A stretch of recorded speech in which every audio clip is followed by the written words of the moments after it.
साहिब बंदगी सतनाम। सतगुरु कबीर साहिब की जय हो। आज हम जानेंगे सत्संग के माध्यम से सतगुरु नितिन साहिब से कि कबीर साहब के नाम पे जितने भी पंथ चले हुए हैं, कोई कबीर साहब की मूर्तियां पुजवा रहा है, कोई उनके कैलेंडर के आगे धूप अगरबत्ती जलवा रहा है, कोई कबीर साहब को बोल रहे हैं सतलोक में बैठे हैं। पाखंड कबीर साहब के नाम से इस दुनिया में चले हुए हैं। आज उन सब का पर्दाफाश कर देंगे सतगुरु नितिन साहिब। तो मेरे भाइयों, आज बहुत इंपॉर्टेंट वाणी लेंगे हम। ये इतनी इंपॉर्टेंट वाणी है कि इस वाणी को समझने मात्र से आपको कबीर साहब के असली स्वरूप के बारे में पता चल जाएगा। ये जितने भी कबीर पंथ कबीर साहब के स्वरूप के नाम पे आपको भ्रमित करके बैठे हैं, इन सब का खुलासा आज हो जाएगा। जितने भी कबीर पंथी आपको कबीर साहब के शरीर से मोह लगवा के बैठे हैं, कोई उनकी मूर्तियां बना के पूजा करवा रहा है, कोई बोल रहा है कि वो सतलोक में सिंहासन के ऊपर बैठे हैं, कोई कहता है कि उनकी काली दाढ़ी है, लंबी टोपी है, कोई कहता है उनकी सफेद दाढ़ी है, लंबी टोपी है। सबके सब देह में ही उलझे हैं, लेकिन सच्चे शब्द को, सच्चे स्वरूप को कोई नहीं जान पा रहा है। तो आज का सत्संग हम कबीर साहब के असली स्वरूप के ऊपर करेंगे कि आखिर कबीर साहब का असली स्वरूप है क्या? क्या वो कोई आदमी के जैसे हैं या वो कोई और आकृति में हैं? आज इसका पूरा खुलासा कर दिया जाएगा, क्योंकि आपको बहुत से पंथ कबीर साहब के नाम पे भ्रमित करने में लगे हैं। जो पहले तो कबीर साहब को परमात्मा घोषित करने में लग जाते हैं और फिर खुद को ही कबीर बना के परमात्मा बन बैठते हैं। ऐसे लोगों से सावधान रहना है मेरे भाई। कबीर साहब का असली स्वरूप देह नहीं है। मैंने पहले भी बहुत बार समझाया है कि कबीर साहब कोई देह नहीं है भाई। कबीर साहब विदेह पुरुष हैं, विदेह, जिसका कोई आकार नहीं होता, रूप रंग से न्यारा, लेकिन उसको निराकार भी ना समझे कोई, क्योंकि साकार और निराकार दोनों से परे शब्द स्वरूप है। शब्द का भी कोई आकार नहीं होता, लेकिन वो निराकार नहीं कहलाता, क्योंकि निराकार आकाश तत्व को कहा जाता है, ब्रह्म को कहा जाता है। कबीर साहब को शब्द गुरु कहा जाता है, शब्द स्वरूपी राम कहा जाता है, वो शब्द अखंड नाद कहा जाता है, जो घट घट में रम रहा है।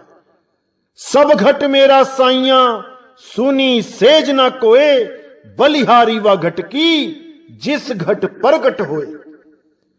तो साहिब हर घट में विराजमान है। कोई गलतफहमी में ना रहे कि वो किसी सिंहासन पे बैठे हैं, किसी सतलोक में बैठे हैं, अलख लोक, अगम लोक, अनामी लोक में मिलेंगे जाके। ऐसा कुछ नहीं है भाई। ज्यों तिल माही तेल है, ज्यों चकमक में आग, और तेरा साईं तुझ में है, जाग सके तो जाग। तेरा साईं सतलोक में है ऐसा नहीं बोला साहिब ने, तेरा साईं तुझ में है। पहले तुम्हें खुद को जानना पड़ेगा कि मैं हूं क्या। जब आप खुद को जान जाओगे तब आपको समझ में आएगा कि मेरा साईं मुझ में है। अरे मैं ही तो हूं, किसको ढूंढ रहा हूं?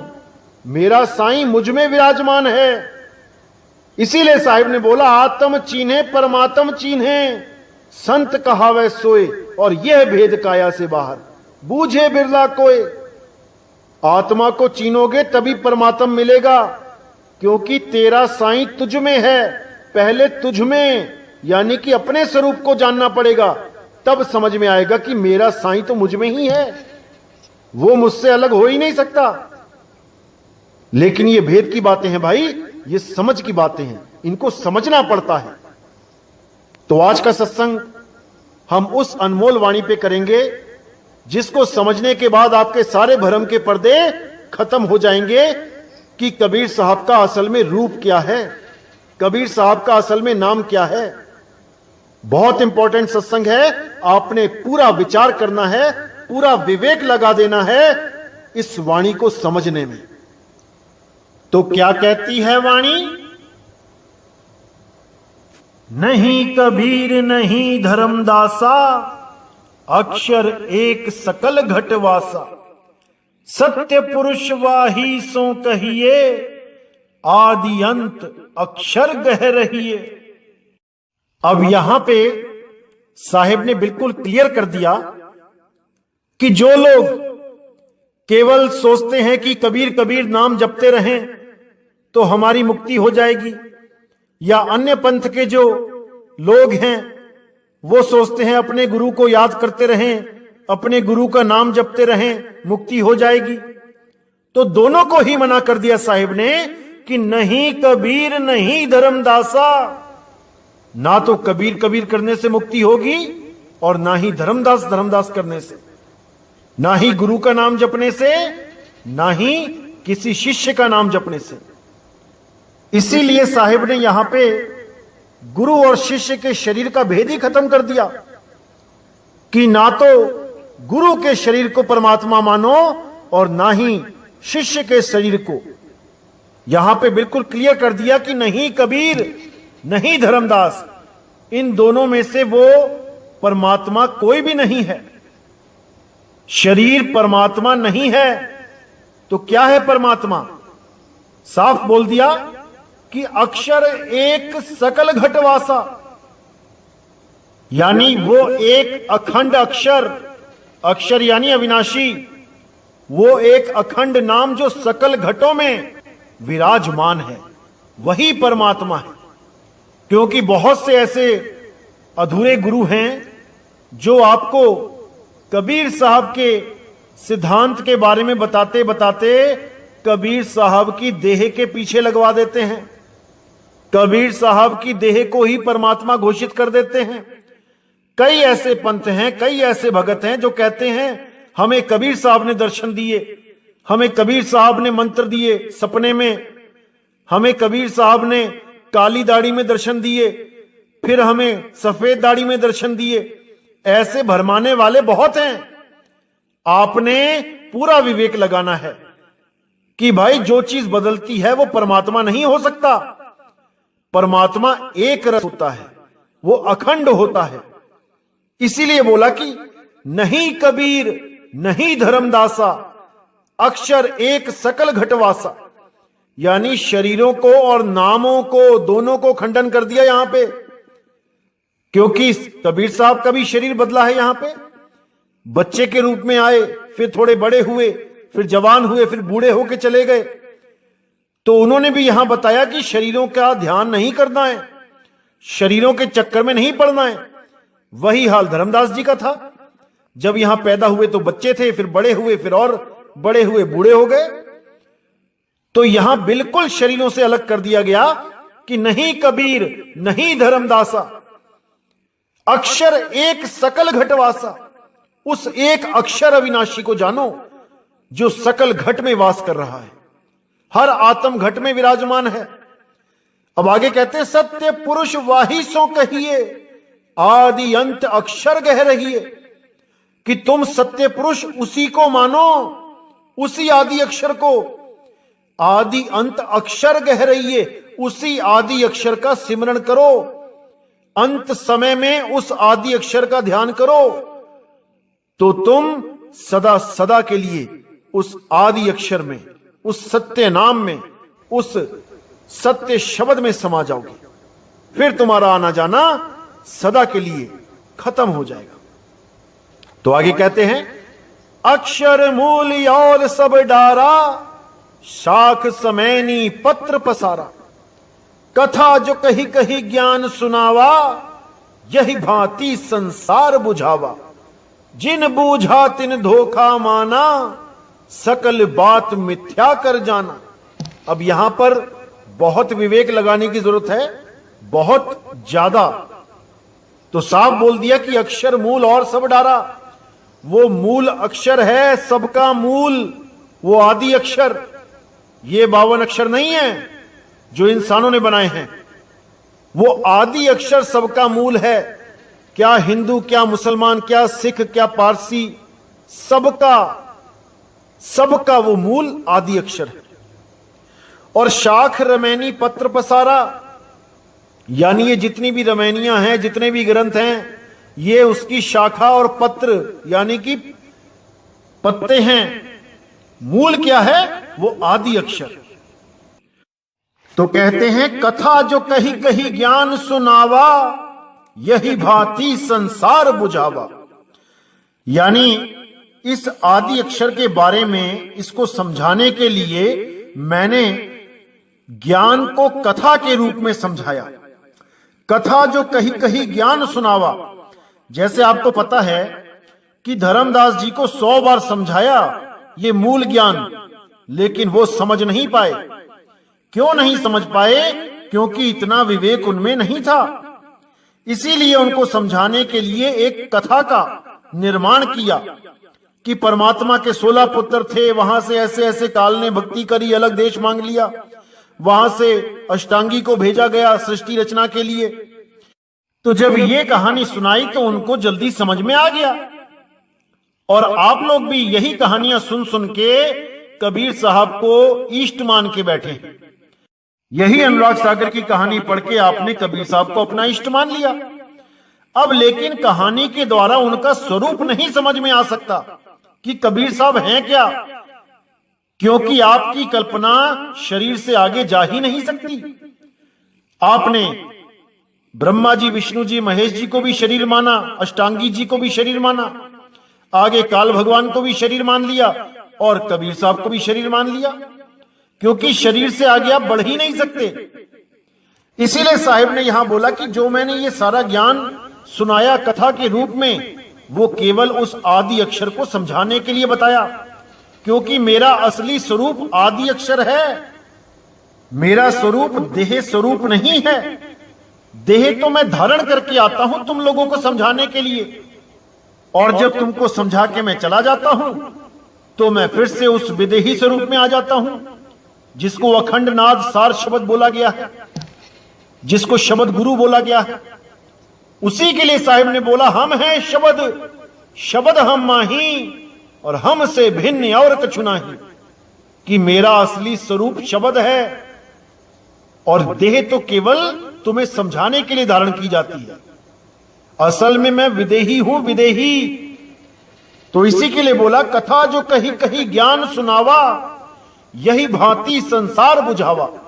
यानी सारे संसार को मैं कथा सुना सुना के ज्ञान समझाता हूं, लेकिन जिसको मूल ज्ञान समझ में आ जाता है वो समझ जाता है कि ये कहानियां केवल एक धोखा है। मतलब कि केवल हमें वस्तु के बारे में समझाने के लिए, उस निज नाम के बारे में समझाने के लिए ये एक कहानी मात्र है, असल कुछ और है।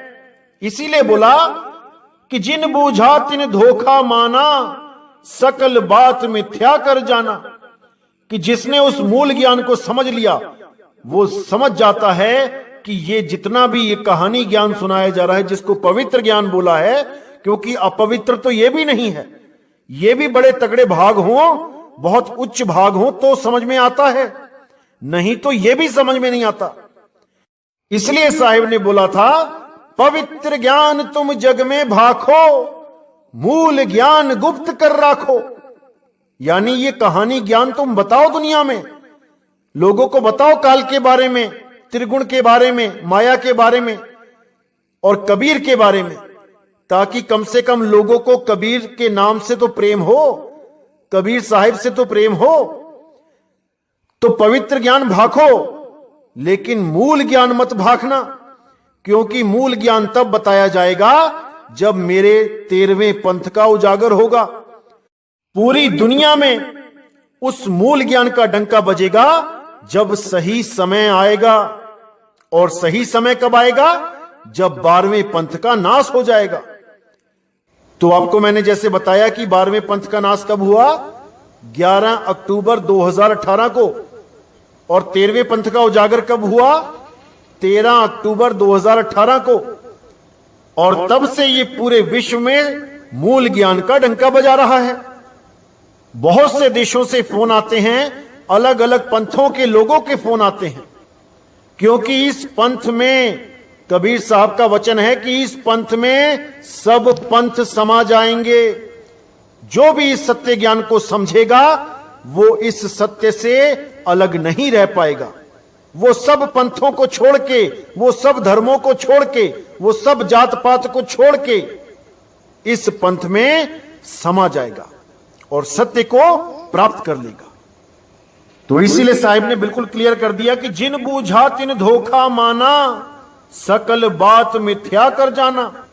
यानी जितनी भी ये 52 अक्षरियों की कहानी है, जितने भी 52 अक्षरों के नाम हैं, जितना भी ये देह का ज्ञान है, ये सबको मिथ्या जानो, सब बात को मिथ्या जानो। असली बात वो शब्द गुरु है, असली बात वो आदि अक्षर है, वही सतपुरुष है। तो आगे कहते हैं, कहें कबीर ये मन ही है, मन का सकल पसार, चीन ये मन कह बूझिया, आवा गमन निवार। तो साहिब कहते हैं ये 5 तत्व 25 प्रकृति मन माया त्रिगुण, ये सब मन ही है, ये 52 अक्षर मन ही है। मन का सकल पसार, ये 3 लोक मन ही है, सब कुछ ये मन ही है। इसी मन में तुम उलझ गए हो, सूरत रूप तुम्हारी इसी मन में उलझी है। तुमने इसी सूरत को इस मन के पंजे से आजाद करना है। चीन ये मन कह बूझिया, आवागमन निवार।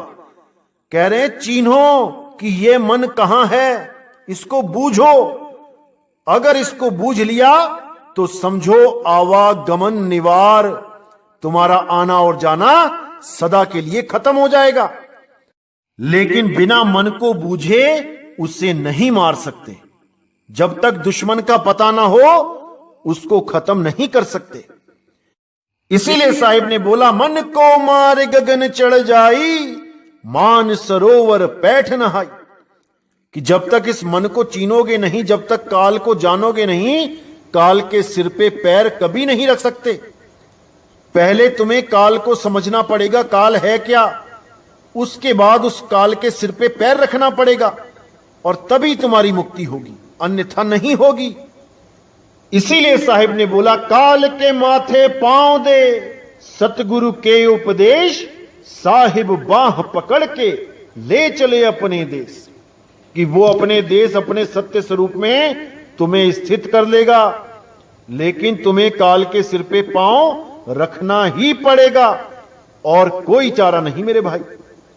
लेकिन दुनिया इस काल से प्रेम करने में लगी है, सिर के ऊपर पैर कैसे रखेगी भाई, नहीं रख पाएगी। तो वही बिरला हंस काल के सिर पे पैर रख पाएगा जो गुरु की आज्ञा में चलेगा, जो शब्द गुरु से प्रेम करेगा, जो शब्द गुरु के लिए दिन रात जगेगा, हमेशा उसका चिंतन करेगा। केवल वही जीव इस भव बंधन से मुक्त हो पाएगा, अन्यथा सब यहीं आते जाते रहेंगे। इसलिए मेरे भाई, केवल और केवल शब्द गुरु की शरण में आ जाओ, केवल उस बंदी छोड़ की शरण में जाओ, तब बात बनेगी मेरे भाई, तब बात बनेगी। इसीलिए साहिब ने बोला, देही को सतगुरु कहे, यह है धूंधर ज्ञान, 4 दागिया वे नहीं, वाको सतगुरु जान। गरीबदास जी महाराज ने तो कोई कसर ही नहीं छोड़ी। क्या कहते हैं वाणी में, गरीब दादू का पिंजर पड़या और नानक की देह, इनमें सतगुरु कौन सा, हमको बड़ा संदेह। यानी जो भी संत महात्मा इस दुनिया में आए वो अपनी देह को त्याग के चले गए। अब देह तो ऐसे पड़ी है वहां पे, 5 तत्वों की जो देह है, जैसे एक पिंजड़ा पड़ा है और उस पिंजड़े में जो तोता है वो अपने निज स्वरूप को, अपने निज नाम को, अपने निज धाम को चला गया। अब जो वहां पे शरीर पड़े हैं, अब किसको सतगुरु बोलूं? कौन से शरीर को सतगुरु बोलूं? इसीलिए यहां गुरुओं की देह से बिल्कुल अलग कर दिया गरीबदास जी महाराज ने कि गरीब दादू का पिंजर पड़या और नानक की देह, इनमें सतगुरु कौन सा, हमको बड़ा संदेह। यानी वो शब्द गुरु तो अपने आप में लीन हो गया और यहां पर देह रूपी जो 5 तत्व का पिंजड़ा था वो पड़ा रह गया। इसीलिए सब संतों ने चीख चीख के समझाया कि मेरे भाई, देह के चक्कर में मत पड़ो, शरीरों के चक्कर में मत पड़ो, शब्द गुरु की खोज करो, शब्द गुरु को जानो। देह गुरु धारण करना जरूरी है, लेकिन वो अपनी देह से ना जोड़े, वो इस आस में ना लगाए कि मैं लेने आऊंगा अंत समय में। ये महा अज्ञान है। देही गुरु ऐसा होना चाहिए जो शब्द के साथ जुड़े, आपकी सूरत को शब्द में लीन करना सिखाए, तब समझाना कि आपको सतगुरु मिल गया। अब आपको जन्म मरण में डालने वाला कोई पैदा नहीं हो सकता। इसीलिए गरीबदास जी ने फिर बोला, गरीब तीरथ व्रत करे क्या होई, कर्म कांड व्यवहारा, आत्म राम नहीं सुमरिया, बिसरे सिरजनहारा। बिल्कुल क्लियर कर दिया कि जिन भी तीर्थ व्रत कर्म कांड में हम फंसे हुए हैं, उनसे हमारा कल्याण नहीं होगा। आज देखिए, कोरोना की वजह से सारे तीर्थ सूने पड़े हैं, एक आदमी नहीं उस तीर्थ पे जाने वाला। तो वो तीर्थ महान है या जो हम लोग वहां भीड़ लगा देते हैं और उसे एक मेले का रूप दे देते हैं, हम लोग महान हैं। इसीलिए साहिब ने बोला, तीर्थ बड़ा कि तीर्थ का दास। अरे तीर्थ का दास बड़ा है जो किसी भी जगह को तीर्थ बना सकता है। एक छोटा सा मंदिर अगर वहां पे किसी की मन्नत पूरी हो जाए, वो पूरे शहर में हल्ला मचा सकता है कि इस मंदिर में कुछ मांगो तो यहां पे सब कुछ मिलेगा। देखते ही देखते पूरा शहर वहां खड़ा हो जाएगा। वो छोटा सा मंदिर जो कल का बना है, उसको तीर्थ घोषित कर दिया जाएगा। वहां इतनी लंबी लाइनें लग जाएंगी कि पूरा दिन आपका नंबर नहीं आएगा। ये सब केवल आपकी वजह से, आप वहां जाते हो इसलिए वो स्थान और महान हो जाते हैं। नहीं तो वैसे ही सूने पड़े हैं, कोई नहीं देख रहा उनको। इसीलिए साहिब ने अच्छी तरह समझाया कि ईमन बड़ा की जेही मन माना, राम बड़ा की राम ही जाना। भ्रम भ्रम कबीरा फिरे उदास, तीर्थ बड़ा की तीर्थ का दास। उन्होंने तीर्थ की बढ़ाई कभी नहीं कही, उन्होंने तीर्थ के दास की बढ़ाई करी है। क्योंकि तीर्थ का दास चेतन है, वो चेतन है, वो अपने आप को समझ नहीं रहा है, वो अपने आप को जान नहीं पा रहा है, इसलिए भटका खा रहा है। तो गरीबदास जी यहां पे साफ कहते हैं कि आत्म राम नहीं सुमरिया, बिसरे सिरजनहारा।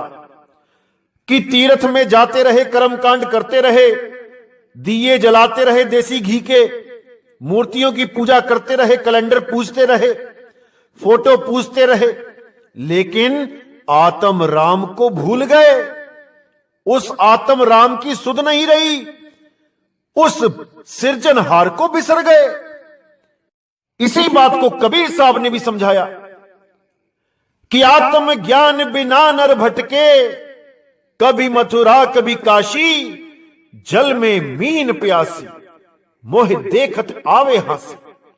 यही चीज नानक साहब ने बोली कि आत्म में राम, राम में आत्म, चीनस गुरु बिचारा।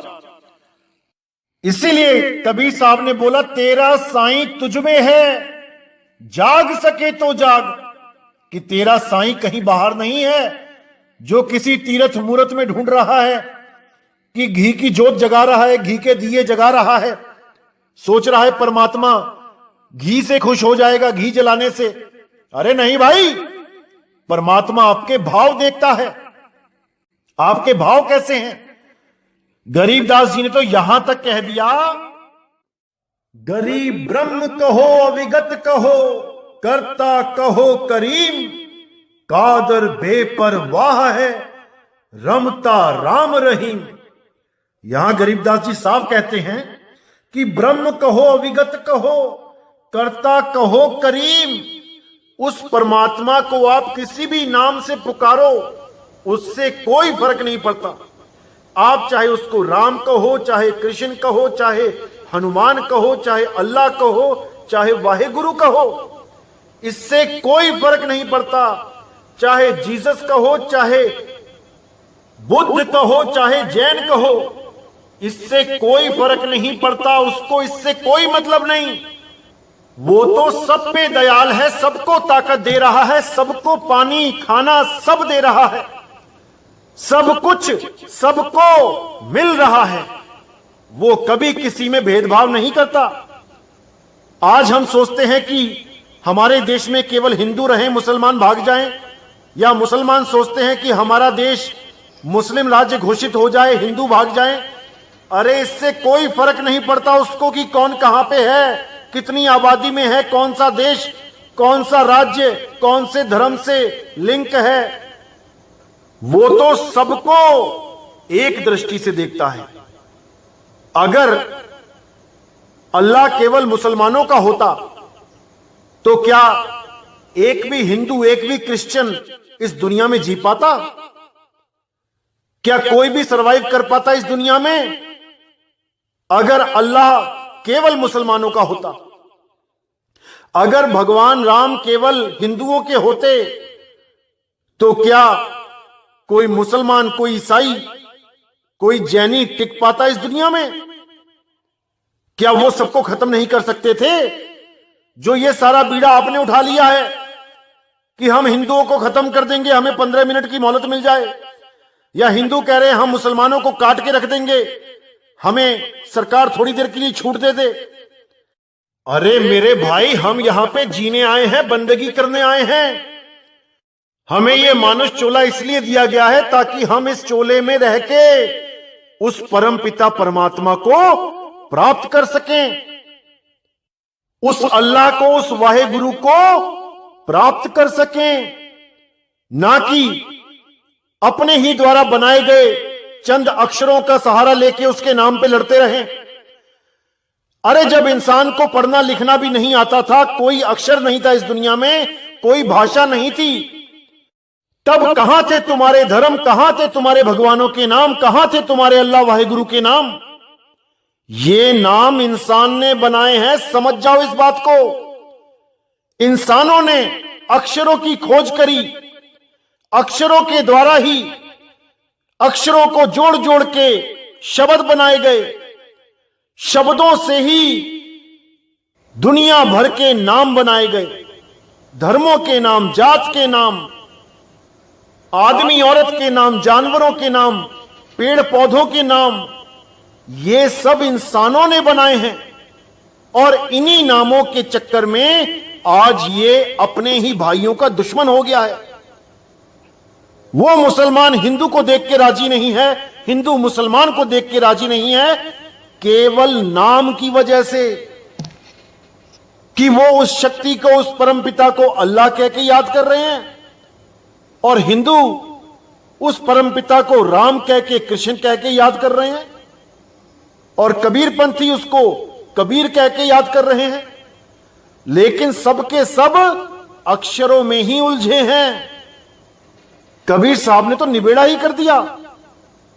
राम कबीरा एक हैं, कृष्ण करीमा एक हैं, कहन सुनन में दो, और दो करके वो जानते, जिन्हें सतगुरु मिला ना हो।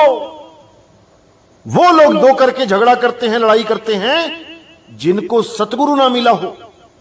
जब सतगुरु मिल जाता है तो वो शरीरों के भेद को खत्म कर देता है। शरीर को हटा दो तो क्या बचा? अरे सब आत्मदेव ही तो हैं। अब करना क्या है? अपने आत्मदेव को पहचानना है, अपने सत्य स्वरूप को पहचानना है। अपने सत्य स्वरूप को त्याग के जब हम इस देह स्वरूप में आए तो हम अलग अलग दिखाई देने लगे। और अगर दोबारा हम अपने स्वरूप को प्राप्त कर लें तो हम सब एक हो जाएंगे, एक स्वरूप हो जाएंगे। इसीलिए कबीर साहब ने भी बोला कि नहीं कबीर नहीं धर्मदासा, अक्षर एक सब घट ही निवासा। कि वहां कबीर और धर्मदास का भी भेद खत्म हो जाता है। उस अवस्था को प्राप्त करके हम सब एक हो जाते हैं, अलग अलग नहीं रहते, कोई देह बंधन नहीं रहता। वहां पे कौन कबीर, कौन धर्मदास, कौन नानक, कौन दादू पलटू भीखा, कौन रविदास, कौन, कोई अलग नहीं रहता। वो सब एक स्वरूप हो जाते हैं, वो परमात्म स्वरूप हो जाते हैं। इसीलिए बाबा नानक को परमात्मा कहते हैं, रविदास जी को परमात्मा कहते हैं, कबीर साहब को परमात्मा कहते हैं। वहां भेद नहीं रह जाता कोई भी। तो मेरे भाई अच्छी तरह समझ लो इस चीज को, चाहे मेरे मुसलमान भाई सत्संग सुनते हैं, चाहे हिंदू भाई सुनते हैं, चाहे सिख भाई सुनते हैं, चाहे ईसाई भाई सुनते हैं, हम सबका सत्य स्वरूप एक है। हम सब एक हैं। केवल अक्षरों की वजह से और देह ज्ञान की वजह से, देह भरम की वजह से हम सब आपस में बट गए हैं। लेकिन अब नहीं बटना है, अब एक हो जाना है। अल्लाह को इतनी खुशी तब नहीं मिलेगी जब आप 5 नमाजें पढ़ते हो। उसको असली खुशी तब मिलती है जब आप किसी से प्रेम करते हो, जब आप किसी को गले लगाते हो। भगवान को, राम जी को इतनी खुशी तब नहीं मिलती जब आप उनका मंदिर बनाते हो। उनको असली खुशी तब मिलती है जब आप उनकी तरह शबरी के जूठे बेर खाते हो, यानी इन जात पात को, इस ऊंच नीच को खत्म करते हो। वो तब खुश होते हैं। इसलिए मेरे भाई, ये सारे बंधन तोड़ो, ये सारी नफरत छोड़ो और एक दूसरे को प्रेम करो। हम सब एक ही मालिक के बच्चे हैं, केवल उसके अलग अलग नाम रखने की वजह से हम झगड़ा करते हैं, हम लड़ते मरते हैं। और इस दुनिया को जो भक्ति के लिए बनाई गई है, हम उसको एक रण क्षेत्र बना के रख देते हैं, एक युद्ध का मैदान बना के रख देते हैं। तो मेरे भाई, पूरा विवेक लगाना है, हर बात को समझना है गहराई से। और अगर गहराई से समझ लिया तो कोई भी तुम्हें मूर्ख नहीं बना पाएगा। अपने विवेक को हमेशा जागृत रखो तो आप कभी धोखा नहीं खाओगे। हमने सारे विश्व को एक करना है, पूरे विश्व को एक प्रेम के बंधन में बांधना है। इसलिए सबसे पहली शुरुआत हमें अपने ही घर से करनी है, अपने ही देश से करनी है। तो मेरे भाइयों, नफरत के बीज को खत्म करो और सबसे प्रेम करो। इसी के साथ मैं विदा चाहूंगा। जय गुरु बंदी छोड़ बैराग साहिब, जय गुरु बंदी।